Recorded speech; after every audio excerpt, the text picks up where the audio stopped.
Bienvenidos al sexto seminario del curso de Python básico para los profesionales de los GIS. Bueno, yo soy Lorenzo Martínez y con nosotros está otro día más, está Alberto Santos, que es el director de Geospatial Training Services en España. Hola, buenas Hola tardes. a todos. Muy buenas tardes, chicos. Bueno, el objetivo de este curso es el de iniciados en el uso del lenguaje de programación Python, que se ha convertido en una herramienta pues, muy importante para cualquier analista GIS. Hasta el día de hoy hemos visto cómo trabajar con todo tipo de variables, incluidas las listas, tuplas y diccionarios, con bucles y estructuras condicionales. Y en el anterior vimos cómo se puede acceder con Python a archivos de texto o de tipo CSV. Bueno, en este webinar vamos a explicaros qué son y cómo trabajar con funciones. Se trata de otra parte fundamental para cualquiera que quiera sumergirse en el uso de este lenguaje, ¿de acuerdo? De Python. ¿Qué son las funciones? Bueno, ¿y por qué las funciones? ¿Por qué se utilizan? Pues existen dos motivos de peso para decidirse a usarlas, ¿de acuerdo? La primera es la reutilización de código. Una vez estamos haciendo nuestros propios programas o scripts, es muy probable que nos veamos repitiendo continuamente una parte del código. En estos casos, lo más eficiente es crear una función que nos permita repetir la funcionalidad de ese código, pero sin tener que escribirlo continuamente. Por ejemplo, si necesitamos calcular continuamente el área de cierta figura y para ello necesitamos el uso de 5 o más líneas de código, es más inteligente crear una función que se llame, por ejemplo, área figura y que con solo invocarla, con solo llamarla, me calcule en un solo paso dicha área, ¿de acuerdo? No tener que estar continuamente escribiendo esas 5 o 6 líneas que son necesarias para ese cálculo, sino que lo hago una vez y después lo único que hago es llamar a esa función. Otro motivo, el segundo motivo, es la división de tareas en partes más pequeñas. Bueno, ¿esto qué es? Pues esto puede ocurrir cuando nos encontramos ante un programa largo y llegamos a la conclusión de que debemos dividirlo por tareas específicas de manera que nos sea más sencillo de entender. Si en un solo programa realizamos, pues por ejemplo, una importación de un archivo, una conversión a capa, el cálculo de cierto buffer, editamos su simbología y realizamos ciertas tareas de cálculo matemático. Bueno, pues ¿por qué no crear una función diferente para cada tarea? ¿De acuerdo? Pues tres características esenciales de las funciones, ¿vale? Son que tienen un nombre. En el ejemplo se llama URL open, ¿de acuerdo? Este es el ejemplo. Pueden devolver un valor. En el ejemplo vemos al final cómo utiliza la palabra clave return, ¿vale? Para indicar que devuelve la variable response, ¿de acuerdo? Y por último, pueden tener parámetros de entrada. En este caso, URL y aquí pone data igual a none, ¿de acuerdo? Así que tiene que estar escrito def, tiene que haber un nombre, ¿vale? Tenemos que dar un nombre, unos argumentos de entrada y puede tener una variable de salida, ¿de acuerdo? Vale. Seguimos. Bueno.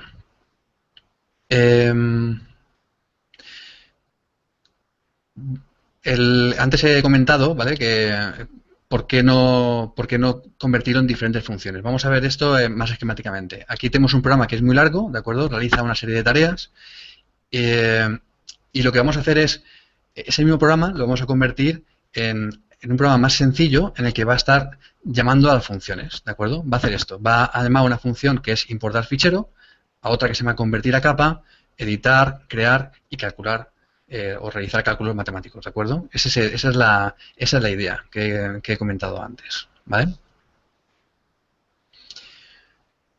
Bueno, estructura de una función, pues lo mismo que he dicho antes, ¿de acuerdo? La palabra def, el nombre, los argumentos, lo que se realiza, ¿vale? La funcionalidad, la tarea que pueda realizar esa función y después una respuesta. Bueno, invocando funciones. Para invocar una función, pues se hace escribiendo el nombre. Si nosotros aquí en el ejemplo lo hemos llamado URL open, pues vamos a escribir URL open, ¿de acuerdo? Y si necesitas dos argumentos, en este caso URL, y aquí pone data igual a none, lo que hacemos es enviarle esos argumentos. Los argumentos son los datos de entrada a la función, los datos que necesita la función para poder realizar sus tareas, ¿de acuerdo?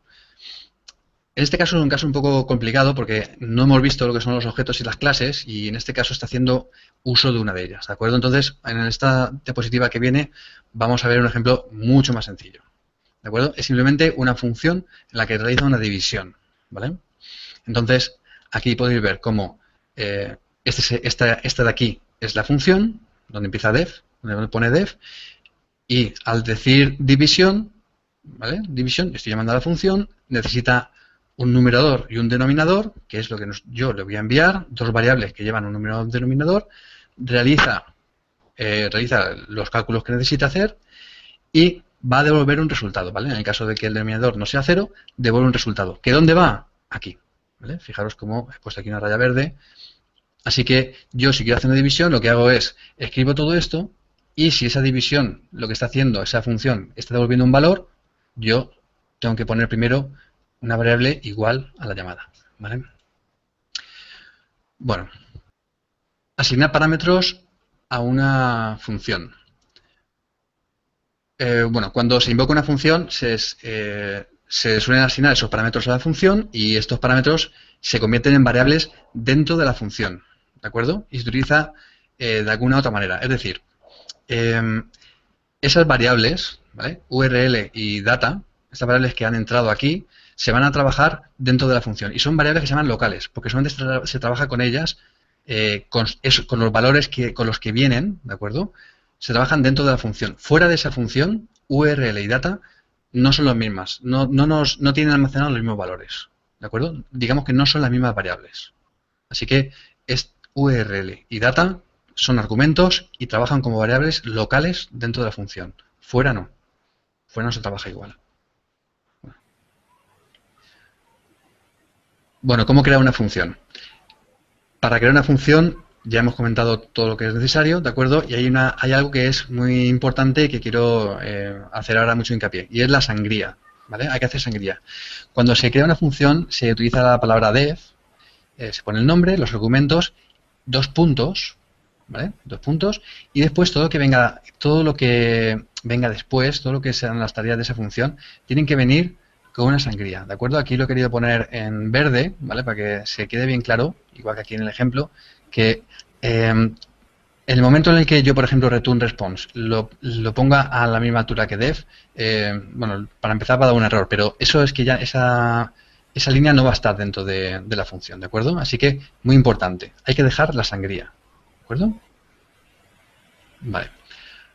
Para nombrar una función, bueno, pues los nombres de funciones siguen las mismas reglas que las variables convencionales, es decir, que comience con una letra o con un guión bajo, que no empiecen con números o con caracteres especiales y, si es posible, que el nombre de la función tenga que ver con las tareas que se realizan dentro de ella. Creo que eso es de cajón, ¿vale? Creo que es bastante sencillo. Vale, para obtener un valor desde una función, ya lo hemos comentado antes, se utiliza la palabra clave return, ¿vale? Return response lo que va a hacer es devolver esa variable, lo que va a hacer es devolver el valor que haya dentro de esa variable, ¿de acuerdo? Y esto es, como dice aquí, es opcional. No todas las funciones devuelven un valor, ¿vale? Eso también es muy importante. No tiene por qué devolver un valor, aunque hay muchas que sí, por supuesto. Y bueno, la verdad es que el tema de funciones termina aquí. Eso es lo que había que hablar. Cómo se crean, cómo se invocan y bueno, y cómo es su estructura. Muy ¿Vale? bien, muy interesante, muy útil. La verdad es que es cortito, pero realmente es fundamental. Es decir, es que cuando empieces a programar con Python no utilizas funciones, pero en cuanto empieces a tener que integrar código y a optimizarlo, el uso de funciones es fundamental. Sí, Así sí. que interesante, Lorenzo, efectivamente. Muy bien. Sí, al principio cuesta un poco. O sea, al principio de programar lo que haces es poner código, línea, otra línea, todo haciendo siempre llevando una lógica, pero sí que es verdad que hay momentos en el que si se te hace un poquito grande el programa, pues empiezas a tener esa necesidad, ¿no? De empezar a utilizar funciones y es que es muy sencillo, sobre todo en Python es que es muy sencillo. Solamente con utilizar la palabra def y dos puntos y la sangría. Efectivamente. Vale, muy bien. Pues entonces nos vemos en breve con otro módulo del curso. Muy Perfecto, bien, de Lorenzo. Muchas gracias. acuerdo. Hasta luego.